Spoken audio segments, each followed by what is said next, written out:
presenta La Esquina Caliente.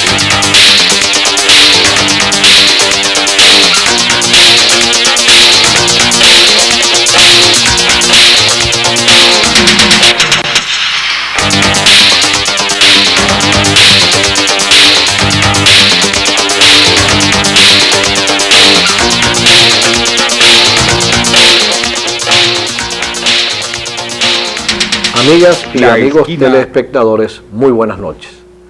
Bienvenidos a La Esquina Caliente. El 4 de febrero de 1992, los venezolanos, asombrados, pudimos comenzar a escuchar las noticias sobre un alzamiento que se había producido dentro del seno de las Fuerzas Armadas venezolanas en diferentes puntos del país. Después de 30 años se produce una insurgencia contra el sistema democrático. En los primeros momentos las noticias realmente eran confusas. Sin embargo, cuando ya comenzaba a amanecer el día siguiente, los venezolanos nos sorprendimos cuando tuvimos conocimiento de que esta sedición estaba dirigida por un grupo que dentro de las Fuerzas Armadas se conocía como el Comacate, es decir, el grupo integrado por comandantes, mayores, capitanes y tenientes.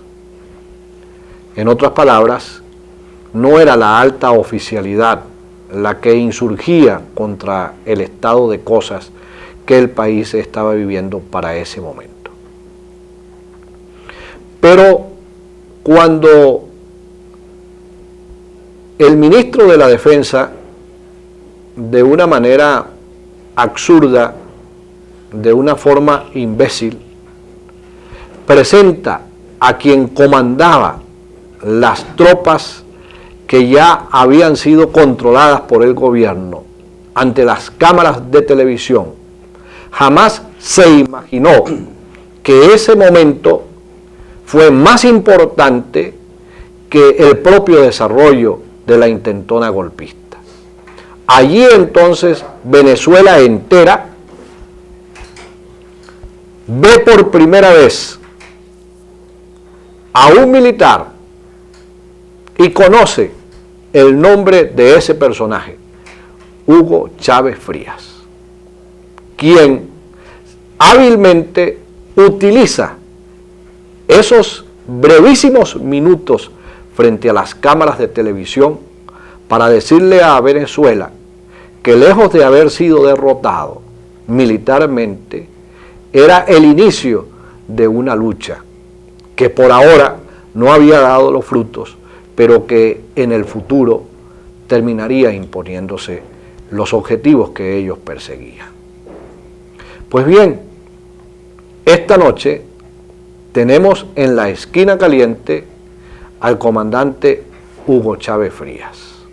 Con él vamos a conversar algunas cosas de lo que ocurrió el 4 de febrero, pero fundamentalmente este programa va a abordar lo más importante, el futuro de Venezuela y el papel que le corresponderá jugar al movimiento bolivariano revolucionario 200 desde ahora mismo y en los próximos años. Vamos a cumplir compromisos comerciales de esta hora y de inmediato regresamos a La Esquina Caliente con el comandante Chávez.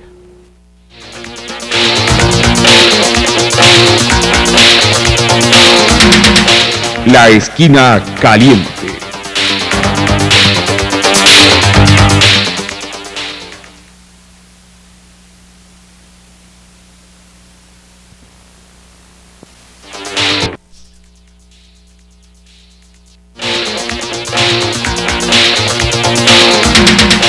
La Esquina Caliente.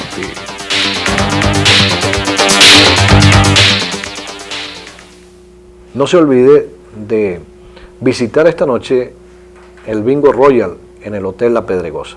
Vaya con toda su familia, disfrute de un rato de ameno esparcimiento y de repente al final usted sale con algunos centavitos en el bolsillo por haber ganado en las diferentes opciones que le brinda el Bingo Royal. Y el domingo la partida súper especial con el cartón a 500 bolívares y garantizado 20.000 a la línea y 200.000 al bingo.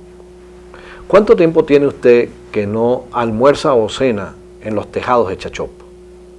Haga de los tejados de Chachopo en la vía Los Chorros de Milla su sitio de encuentro. Allí podrá degustar la mejor comida típica de los Andes venezolanos.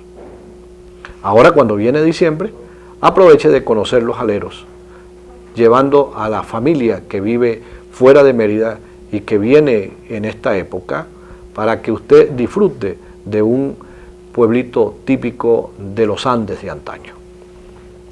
Bueno, vamos a entrar entonces en materia con el comandante Chávez. Y nuestra primera pregunta tiene que ser, comandante, además del grupo de oficiales que a usted le acompañó en ese intento de golpe de Estado del 4 de febrero de 1992, ¿qué civiles importantes estaban comprometidos con ese movimiento? Bueno, en primer lugar, muy buenas noches, López, a usted y a toda esta gente noble de Mérida. Un gran saludo bolivariano. Y antes de responder esa primera pregunta, esa revisión, introducción histórica que usted hizo, sí, sin duda alguna recogida de versiones de prensa, de versiones dadas por el alto mando militar y por el gobierno de entonces, está llena de medias verdades y medias mentiras. Por ejemplo, solo para aclararlo, ¿no? Nosotros nunca nos llamamos comacate. Ese fue un término que inventó el alto mando militar un poco para quitarle ese grueso sentido nacionalista y patriótico a los bolivarianos. Trataron de darnos otro nombre, pero en verdad eso no pegó, así nos llamó el alto mando militar. El segundo término, bueno, sí, fue una intervención la mía de creo que menos de un minuto ante las cámaras de televisión, pero en ese instante, López, no estaba dominada totalmente la situación en el país. El alto mando militar accedió bajo presión a esa intervención porque había conatos. Había todavía una situación, era el mediodía del 4 de febrero.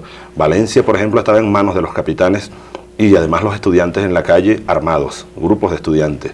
Y en Maracay el comandante Urdaneta se negaba a aceptar ni siquiera conversar y iba a comenzar un bombardeo aéreo sobre las bases de los paracaidistas, lo que hubiese podido generar incluso en una gran conflagración sobre Maracay y sobre Valencia. Así que no es cierto que estaba totalmente controlada la situación del país. Yo llamé a rendición, seguro de que ya no podíamos lograr el objetivo y era irracional seguir luchando, porque nosotros no salimos a pelear, bueno, como mercenarios, a matar gente o a dejarnos matar, sino fue una insurrección legítima además, y no como contra la democracia, porque en verdad en Venezuela no ha existido democracia en los últimos años. La democracia es otra cosa. ¿Y para usted entonces qué es la democracia? La democracia es un modo de vida. Democracia social, igualdad de oportunidades, democracia económica. Una democracia no puede existir donde hay un 80% de pobreza como hoy en Venezuela y como lo había también en el 92, donde hay una cúpula elitesca que se enriquece, que roba, que saquea el país. Eso no puede ser democracia. Será cualquier otra cosa, López, pero no una democracia real. ¿Y qué sistema de gobierno entonces pensaba usted implantar en Venezuela? Pensábamos y pensamos, porque como usted también lo revisaba, dijimos por ahora, y seguimos en la lucha, y aquí estamos en Mérida en la misma lucha, en el mismo camino. Nosotros hemos diseñado un proyecto y lo estamos profundizando para una democracia verdadera, una real democracia en lo político, en lo social, en lo económico y hasta en lo moral. Igualdad y justicia, libertad para todos, donde haya un Estado de derecho, donde se respeten las leyes, donde los que mandan den ejemplo de probidad administrativa y moral. Esa es una real democracia, eso lo queremos, somos oficiales, formados para la democracia. Pero usted me preguntaba, sobre los civiles que nos acompañaron. Durante muchos años tuvimos contacto nosotros con corrientes civiles, agrupaciones políticas, sectores religiosos, pero yo siempre he dicho que no tengo vocación de delator. No, no, Y como- yo no le estoy preguntando y como los todavía- nombres, no, de no acuerdo, los nombres, de acuerdo. sino qué sectores. De acuerdo, bueno, mire, del movimiento del 4 de febrero sabía mucha gente.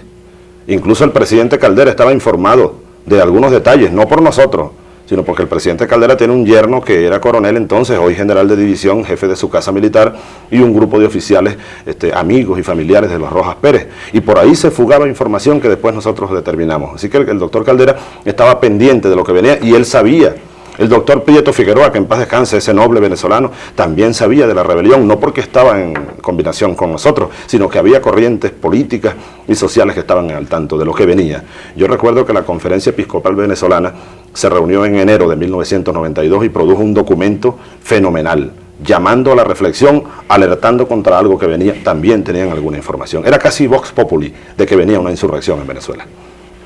¿Cómo piensa usted entonces que era factible o que el objetivo que se perseguía era instaurar una democracia insurgiendo contra los principios constitucionales, aprovechándose, ¿no?, de las armas que la República entrega en custodia a los oficiales y a las tropas?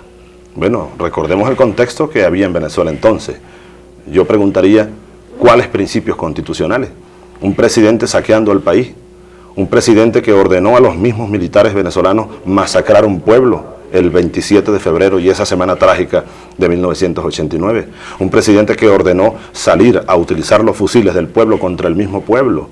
Hechos de corrupción gigantescos. Eso significa entonces que las Fuerzas Armadas, ¿verdad?, se convirtieron en cómplices de un presidente que le ordenó a los oficiales masacrar al pueblo venezolano el 27 de febrero del 89. Sin duda alguna, la cúpula militar, siempre entregada desde que se instaló el pacto de Punto Fijo, la moral de las Fuerzas Armadas la quebraron el sistema político venezolano, este sistema impuesto por Betancur y Caldera desde el año 1958. Y nosotros le decíamos a los generales, porque hicimos mucho intento de que rectificaran, en cuantas reuniones nos levantamos nosotros levantando la mano y decir, mi general, vamos a rectificar, esto no puede ser. Nosotros no podemos seguir siendo utilizados y ahora para matar a un pueblo que está pidiendo comida, pidiendo trabajo, pidiendo justicia. Ahí uno reflexiona un poco, López. Simón Bolívar lanzó una vez una maldición terrible a los militares, como una advertencia, que fue en el fondo una maldición. Dijo Bolívar, maldito sea el soldado que vuelva las armas contra su pueblo. En 1989, los militares venezolanos caímos en la maldición bolivariana y el 4 de febrero lavamos el rostro de esa maldición y asumimos otra vez la posición de un ejército en función de un pueblo, no contra un pueblo. Ese es un principio constitucional, histórico. Así que nosotros no atentamos contra ninguna constitución. Nosotros hicimos un juramento, López, de luchar con nuestras armas en función de un país, de sus hombres, de sus mujeres, de sus niños. Y resulta que estábamos amparando un gobierno salvajemente traidor al interés nacional. ¿Y cómo ve usted a Venezuela hoy? Bueno, Venezuela hoy sigue desangrándose, desintegrándose. Yo le ruego a Dios que no haya otra rebelión militar, porque también sería legítima. Mucha gente en las calles lo dice. Ayer en un programa de radio aquí en Mérida llamaron algunas personas diciendo, Chávez, ¿y por qué ahora no lo hacen contra Caldera? Bueno, yo no lo hago porque no tengo comando de tropas. Pero si yo estuviera en el ejército comandando tropas, yo estaría pensando qué hacer para presionar de alguna manera, para que Caldera rectifique o se vaya del gobierno como nosotros lo hemos pedido, que renuncie y se vaya, porque el país se sigue desangrando. Ahora nosotros, López, no queremos otra rebelión militar. Nosotros no quisiéramos otros hechos de sangre y por eso andamos proponiendo, hemos venido a Mérida nuestra agenda alternativa bolivariana, que es un proyecto pacífico para una transición hacia una real y auténtica democracia, como ya lo hemos comentado. ¿Y usted no cree que cuando un gobierno es electo por el pueblo, lo lógico, lo correcto, lo cívico, es que ese gobierno sea suplantado en elecciones y no por la fuerza? Bueno, yo creo que también es lo lógico, lo cívico, lo democrático, que un gobierno que sea electo por un pueblo debe ejercer una acción de gobierno en función de ese pueblo. Eso sería también, hay que exigirlo porque estamos sí, totalmente es de acuerdo. un contrato. Pero yo haría entonces otra pregunta. Hugo Chávez Frías es electo por el pueblo presidente de la República y por diversas circunstancias, por realidades internas y externas, en cierta medida tiene que alejarse un poco de lo que ha planteado en su campaña electoral y no puede cumplir con todo lo que ha ofrecido, entonces surgiría un grupo militar para insurgir y deponer al presidente Chávez. ¿Eso es legítimo? Bueno, sería legítimo si no hay otro camino, porque es que ahí está el fondo de la democracia. La democracia no puede quitarle al pueblo, expropiarle al pueblo la soberanía y el poder de revocatoria del mandato, que aquí se ha hablado y se ha comentado. Es decir, si nosotros elegimos, López, a un presidente y este se vuelve contra los electores, contra los que confiaron en él porque los traicionó, bueno, un pueblo no tiene derecho a calarse, como dice nuestro pueblo en criollo, 5 años, como decía Carlos Andrés Pérez. No, yo fui electo para 5 años. No, señor, renuncie, que eso es válido. Que el país le pida la renuncia en un referéndum. Debería haber, entonces nosotros proponemos a través de una constituyente incluir la figura del referéndum revocatorio para darle al pueblo el derecho, bueno, a nombrar y a remover en cualquier momento. Pero no podemos aceptar que alguien es nombrado para 5 años y tenga que cumplir obligatoriamente el mandato si no tiene capacidad. Es el caso de Caldera hoy. Caldera hoy, si llamáramos a referéndum revocatorio, Caldera tendría que irse porque es el pueblo el que quiere que se vaya. ¿Usted me entiende? Entonces hay un fondo democrático en esto. Nosotros lo proponemos para buscar vías legítimas que no lleguen al extremo de la violencia. De lo contrario, si usted todavía estuviera activo en las Fuerzas Armadas, ya le hubiera dado un golpe a Caldera con toda seguridad. No sé si se lo hubiera dado, pero al menos estaría pensando dárselo. Bueno, eso es lo que refleja lo que usted hasta ahora sin duda alguna. Nosotros vamos a cumplir compromisos comerciales y de inmediato regresamos a la esquina caliente para seguir conversando con el comandante Chávez.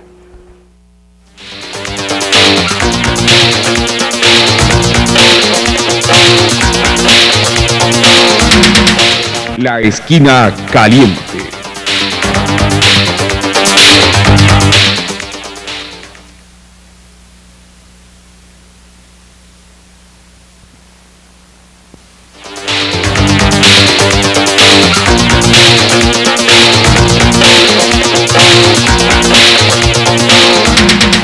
La esquina caliente.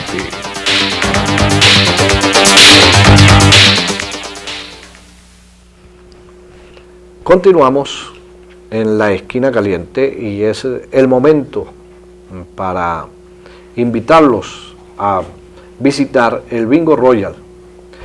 Cuando usted va al Bingo Royal en Hotel La Pedregosa, desde el lunes hasta el jueves, recibe un ticket. Con ese ticket usted tiene la oportunidad de participar en una rifa que se hace el último día de cada mes por 100.000 bolívares.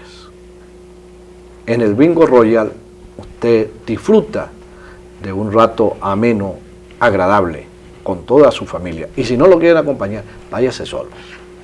Allí también usted va a encontrar grata compañía. Ahora, en la temporada de diciembre, usted va a recibir a los familiares que viven en otras partes de Venezuela. Y es el momento para que los invite a la Venezuela de antier, en la vía hacia Jají. Usted va a disfrutar de la época del general Gómez. Va a tener la ocasión también de consumir la gastronomía de cada una de las regiones del país que se encuentran ubicadas en la Venezuela de antier. Y próximamente va a funcionar el proyecto de Chiguará, Una vida y dos mandados, que no es otra cosa que la vivencia de la película que lleva el mismo nombre, producida por Alexis Montilla Films. Continuamos con el comandante Chávez. ¿Qué le propone Hugo Chávez Frías a Venezuela? Bueno, enlazando con la reflexión anterior, de que si yo estuviera en el ejército estaría pensando seguramente en, bueno, manifestarnos de alguna manera a través de una rebelión, qué sé yo. Como no estamos en el ejército y estamos en la calle, en el mismo combate político. Ahora está en otro ejército, sí, pero sin armas. Claro, en el ejército del pueblo. Yo sigo siendo un soldado y sigo siendo un teniente coronel, y debo decir que ante el caso de una emergencia nacional, pues yo puedo volver a fila. Mi uniforme está intacto allí y yo estoy listo como soldado para cualquier emergencia. Ojalá que no haga falta. En todo caso, nuestra propuesta es una propuesta alternativa, una propuesta pacífica, una propuesta que hemos venido extrayendo en estos 2 años y medio después de haber salido de la cárcel de la dignidad, de la misma entraña del pueblo venezolano. De ese trabajo pues ha surgido, como ya lo comentábamos, esta agenda alternativa. Es la primera propuesta para nuestro gobierno de transición, porque nosotros estamos pensando ahora mismo, seriamente, López, estamos discutiendo hacia adentro del movimiento bolivariano y comentando y pidiendo opinión a los venezolanos, a la opinión pública, a nuestros amigos, acerca de la posibilidad electoral de 1998. Hemos comenzado a hablar del tema. Hemos comenzado a desatar los nudos y a enfrentar ese posible escenario. Oye, pero una cosa, comandante, no se me atrase, pero tampoco se me adelante. Primero, es importante que usted dé el concepto de lo que consideran gobierno de transición. En otras palabras, ¿piensan ustedes llegar al gobierno y entregárselo a otro o qué? No, el gobierno de transición conducido por nosotros mismos, y déjeme decirle que yo tengo la seguridad de que vamos a conducir aquí un gobierno de transición. La transición, transformar al país, un proceso de reconstrucción nacional. Y aquí tenemos establecido un objetivo claro y concreto: elevar el nivel de vida del pueblo venezolano por encima de un umbral humanitario. Alimentación, salud, vivienda, ya lo decía yo, las necesidades básicas de la población. Y comandante, ¿cómo se podría elevar ese nivel de vida de los venezolanos en cuanto a alimentación, educación, salud, bienestar social, seguridad, etcétera, etcétera? Sí, con una de serie, manera práctica. Sí, una serie de medidas integrales. ¿Cuáles serían esas medidas? Tienen que ser medidas en lo político, empezando por lo político. Nosotros estamos en el proyecto de llamar a una constituyente para formular o reformular el modelo político venezolano en profundidad. Pero más allá de eso, medidas de corto plazo en lo económico.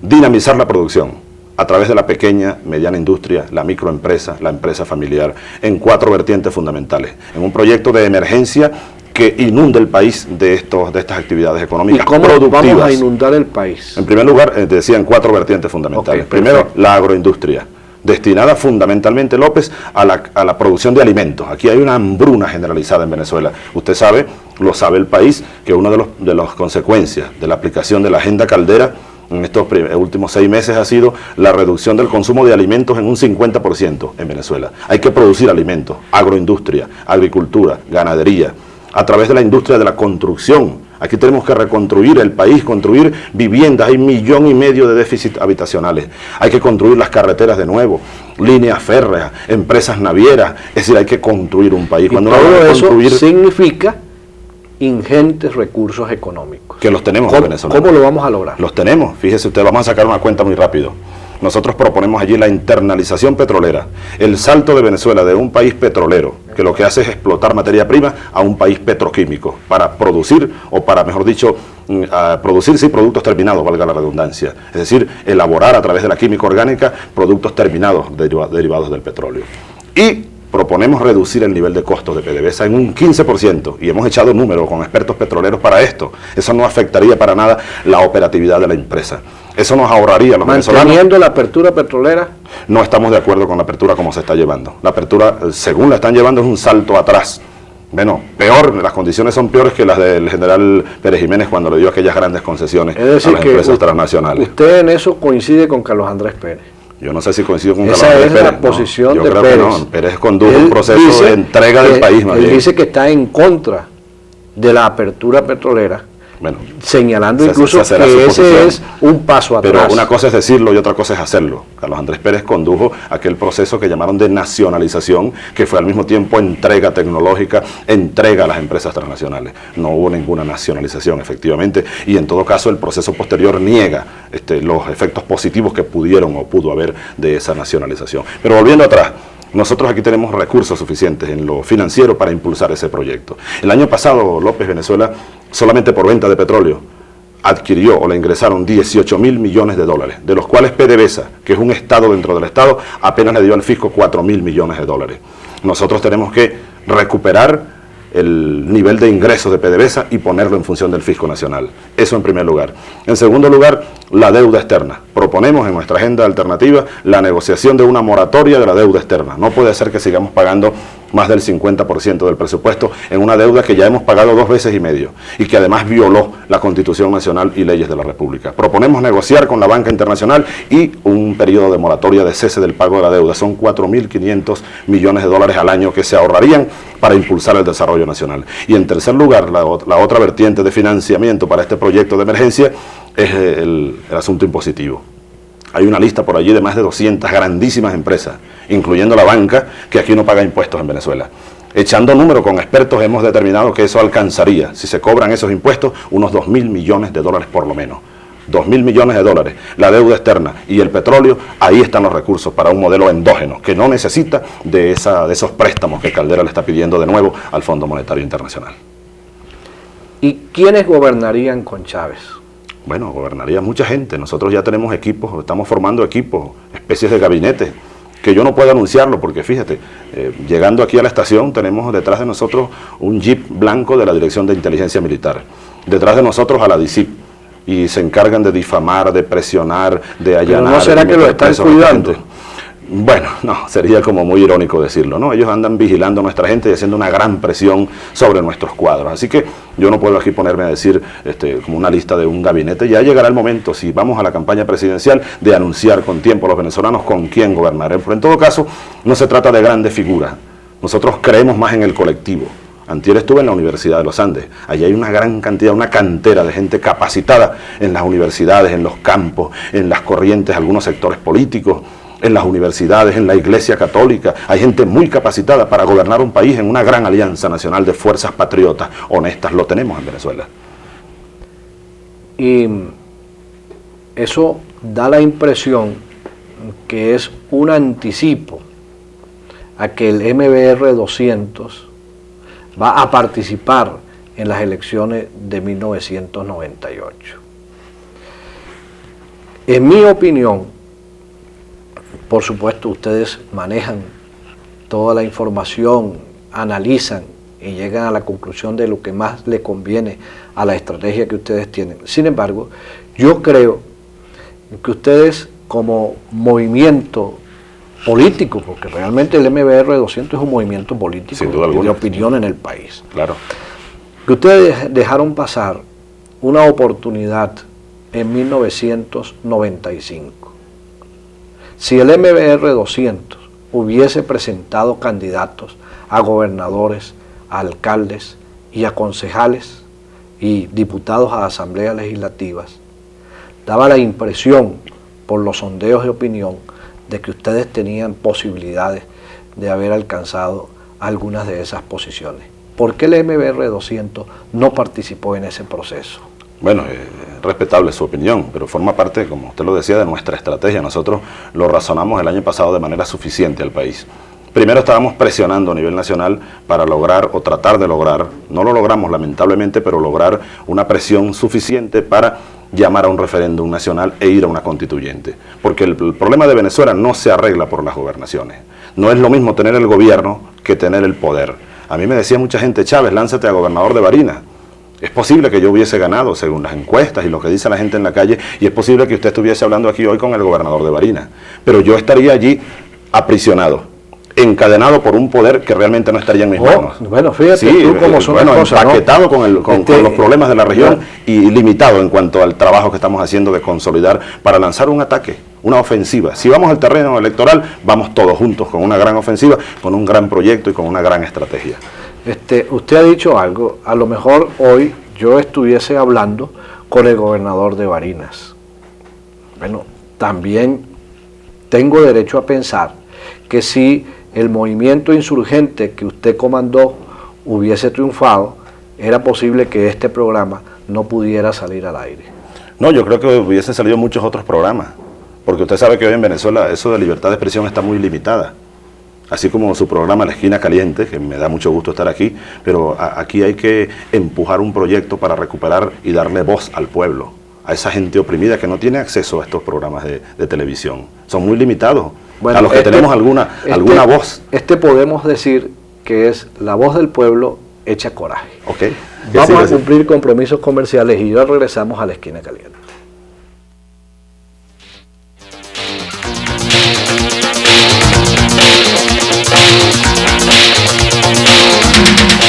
La esquina caliente.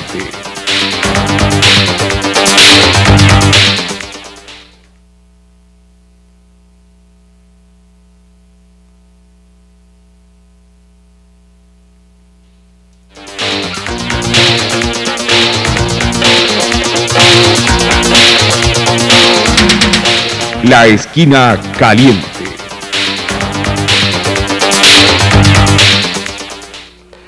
Si ustedes continúan pensando de la misma manera que lo hicieron para las elecciones de 1995 y no participan en las de 1998, ¿no cree usted que va a ser muy difícil que después, para las elecciones del año 2002, la gente crea en ese proyecto? Bueno, es que el proyecto nuestro no va de salto de mata en mata, ¿no? No va a salto de mata, es decir, el proyecto nuestro no es electoral, que tiene que estar esperando que haya elecciones para participar, ¿no? Nosotros, en todo caso, si es que decidimos no ir al proceso electoral de 1998, pero le repito, lo anunciaré en el primer trimestre de 1997, pero vamos a suponer que decidamos no ir en función de la opinión pública, porque pensamos hacer un referéndum a través de encuestas, consultas populares para tomar la decisión, no me corresponde a mí nada más tomarla. Pero si no vamos al proceso del 98, empujaremos de cualquier manera al pueblo, la protesta cívica, y seguiremos empujando en todo caso un proyecto de constituyente, pero aún la decisión no se ha tomado. Eso pudiéramos conversarlo el próximo año, López, y ojalá pueda yo venir ya una vez tomada la decisión, si vamos a participar o no, para explicar en detalle nuestra propuesta en el camino hacia las elecciones o en el camino hacia no participar en el proceso electoral. Porque hay algo que me llama la atención. Usted ha dicho que la solución del país no es que ustedes ganen gobernaciones, porque de allí no va a emerger, ¿verdad?, lo que ustedes realmente esperan, sino lo que ustedes aspiran es tomar el poder completo para producir en Venezuela lo que ustedes realmente han planteado. Pero hoy la realidad venezolana nos está demostrando que los gobernadores de estado tienen una fuerza importante, que se han constituido en una referencia para el Ejecutivo Nacional. Por lo tanto, yo creo que a ustedes no les va a quedar otra opción que lanzar a Hugo Chávez como candidato a presidente de la República y presentar candidatos a gobernadores. De repente, a lo mejor en Mérida hasta lanzan ustedes al coronel Luis Alfonso Dávila, que por cierto le está acompañando. Sí, está por aquí con nosotros, y merideño, por cierto. Paisano. Bueno, mira, yo no digo que esa no pudiera ser una opción. Pudiera ser una opción lanzar un candidato a presidente, si vamos a las elecciones, insisto, y candidatos a gobernadores, porque sería un complemento del poder que estamos buscando, el poder central y los poderes regionales, pero sería, bueno, con el entendido de que vamos a la búsqueda de fuentes sí suficientes del poder para transformar, pero con gobernaciones solas, aquí no hay poder de transformación, porque usted decía que los gobernadores se han convertido en una referencia, pero una referencia para el país político, que es, como decía Gaitán, hay dos países, un país político que es la minoría. La minoría, los gobernadores venezolanos, todos fueron electos por una minoría, sin excepción, incluyendo el presidente Caldera también. Pero la gran mayoría del pueblo venezolano, la abstención en las elecciones a gobernadores, que nos dio un poco la razón a nosotros, llegó al 80% en promedio más o menos nacional. Entonces, esos gobernadores, esos gobiernos regionales, esas asambleas legislativas, no representan a la mayoría, representan una minoría. Lo que nosotros queremos es que la mayoría participe. Y si nosotros vamos, López, a las elecciones de 1998, pues estaríamos convocando a la mayoría de nacional para que se pronuncie, para que protagonice un gran cambio, un gran movimiento a través de las elecciones para producir la voltereta histórica que hay que darle a Venezuela. Si el MBR 200 decide ir a las elecciones del 98 y se presenta el mismo porcentaje de abstención, ¿qué pasaría? Bueno, todavía es muy temprano para hablar de este escenario. Nosotros, responsables como siempre hemos sido, tenemos que analizar cada uno de esos escenarios, pero aún ni siquiera hemos tomado la decisión de ir. Una vez que la tomemos tendríamos que comenzar, pues habría tiempo suficiente para analizar todos esos escenarios. Otro escenario sería el del fraude electoral. Por eso hemos dicho, nosotros seguimos sin creer, por supuesto, en el Consejo Supremo Electoral y estamos siguiéndole la pista con bastante atención a lo que han llamado la reforma electoral en el Congreso. Ojalá allí se haga algunas reformas, se despartidice el Consejo Supremo Electoral y bueno, y el país marche hacia un sistema electoral de verdad puro y que refleje la opinión de la mayoría. Sería una buena manera de motivar a esa gente que no quiere votar a que se manifieste a través del voto por unos nuevos gobiernos que representen la voluntad popular. Comandante, algunas personas piensan que la situación que hoy vive Venezuela es su responsabilidad porque con ese frustrado golpe de Estado del 4 de febrero obligó a que las medidas económicas que venía adelantando el gobierno de Pérez se suspendieran y como consecuencia de ello la economía se fue por el abismo y que además Caldera es presidente de Venezuela porque de una manera muy hábil aprovechó ese momento de coyuntura política que su insurgencia produjo en el país.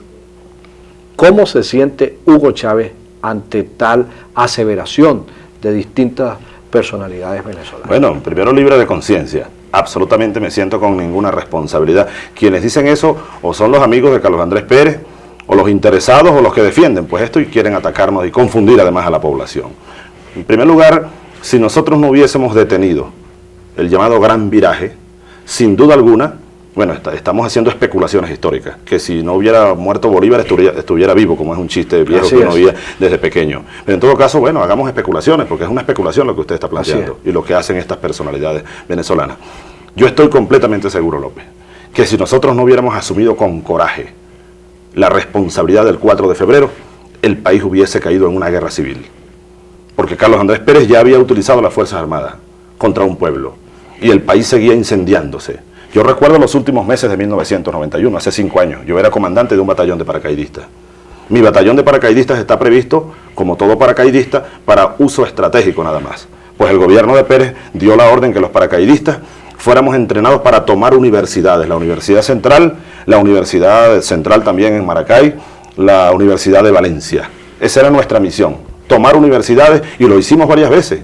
Varias veces teníamos que levantarnos a las 3 de la mañana a tomar Maracay, tropas paracaidistas.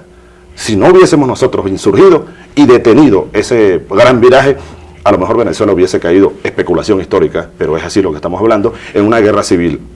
O si no, otra vertiente, Venezuela fuera hoy como México. Porque en 1988, 89, comenzaron en Venezuela 3 grandes proyectos neoliberales de saqueo del continente.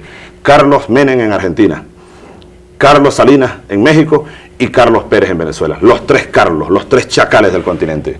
Nosotros pusimos freno al proyecto en Venezuela, pero ahí está México, no le pusieron freno. Ni la guerrilla zapatista lo pudo hacer. México está quebrado en pedazos. Razón tuvo Benito Juárez cuando dijo, pobrecito México, tan lejos de Dios y tan cerca de los Estados Unidos. Y Argentina ni se diga, más de 100.000 millones de dólares de deuda externa, desempleo llegando al 30%, los pueblos fantasmas del sur de Argentina comiendo perros y gatos y una explosión social que sigue latente en las calles de Argentina, en las calles de Buenos Aires. En cambio aquí pusimos un freno.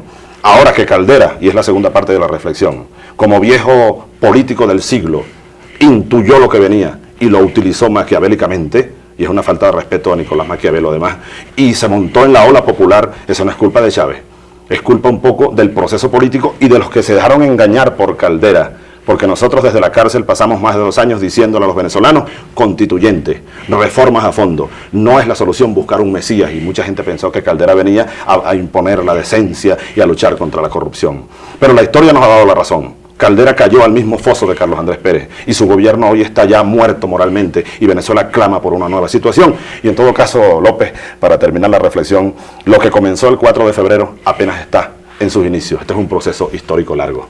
¿No podría considerarse también a Hugo Chávez como una especie de mesías? No, yo creo que no. El que me vea como mesías, yo le digo al pueblo venezolano, no me vean como un mesías, yo no tengo poderes mágicos, yo soy sencillamente un soldado que siguió al pie de la letra el mandato bolivariano de Santa Marta. Los militares deben empuñar su espada en defensa de las garantías sociales. Y aquí seguimos empuñando la espada ahora de las ideas, y de la razón y de la moral, luchando por un pueblo, pero no tenemos nada de Mesías.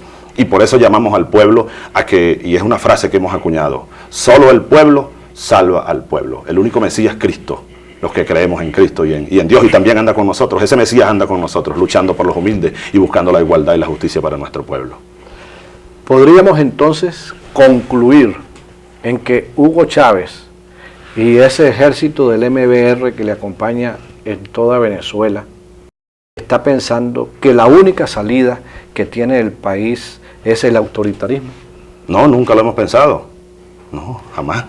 De esta conversación yo creo que nadie puede sacar esa conclusión. Porque es que la impresión que yo tengo es que este sistema que durante 38 años los venezolanos hemos vivido y conservado, a pesar del 4 de febrero y del 27 de noviembre, ha fracasado. Ha llegado a su fin. Llegó al final. Ha llegado a su fin. En sus últimas, sin duda. Por supuesto que quienes nos hemos formado, nos hemos formado en este sistema, lo hemos defendido. Usted nació en dictadura, seguramente. Por supuesto. Sí. Y no quisiera que jamás se repitiera. Yo nací también en dictadura, nací en 54. Bueno, esta es una dictadura, ahí tenemos una diferencia de apreciación. Pero no podemos compararla con la dictadura de Pérez Jiménez. No hay patrones para comparar. Yo la viví. Pero esta también es una dictadura. Yo la viví directamente. Esto no es democracia, López. Pero por supuesto que esta es una democracia tímida. No es democracia. Que hay que profundizarla. Pero lo que yo quiero decir, comandante, ¿verdad?, es que hay que buscar una alternativa que profundice todo lo que usted ha planteado aquí, ¿verdad?, desde el punto de vista de beneficio para el pueblo, mejorar sus condiciones, sus niveles de vida, desde todo punto de vista, pero sin perder las libertades. De acuerdo, pero es que aquí no hay libertades. Yo diría, pues ahí tenemos una diferencia de apreciación, sin duda alguna, y hay que reconocerla ante el país y que cada quien se forje su opinión. Mire, y usted también lo decía, López, esto llegó a su fin. Este modelo adeco-copellano, impuesto también a raíz de un golpe de Estado. Golpe de Estado de 1945, ahí nació este modelo, y después el 58 cuando cae Pérez Jiménez. Pero es un modelo que se llama democrático, pero que no es una careta terrible de dictadura. Aquí hay dictadura de partidos, de cogollos, usted lo sabe.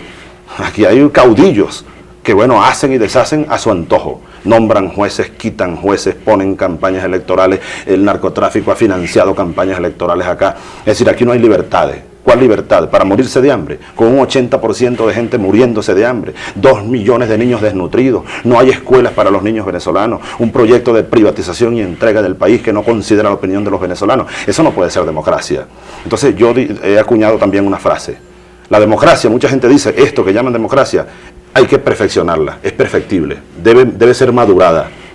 Lo pongo con un ejemplo muy del llano.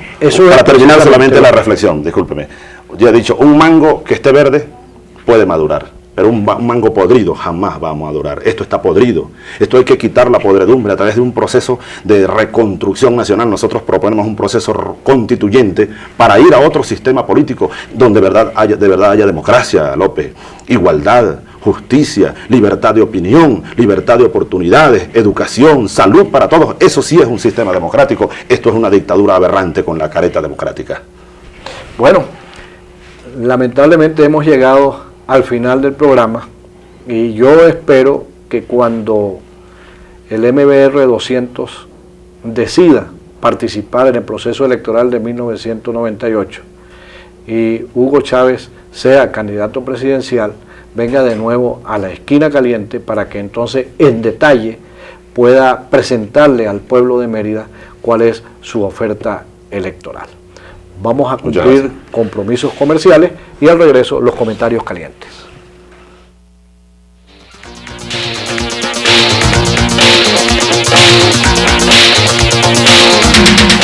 La esquina caliente.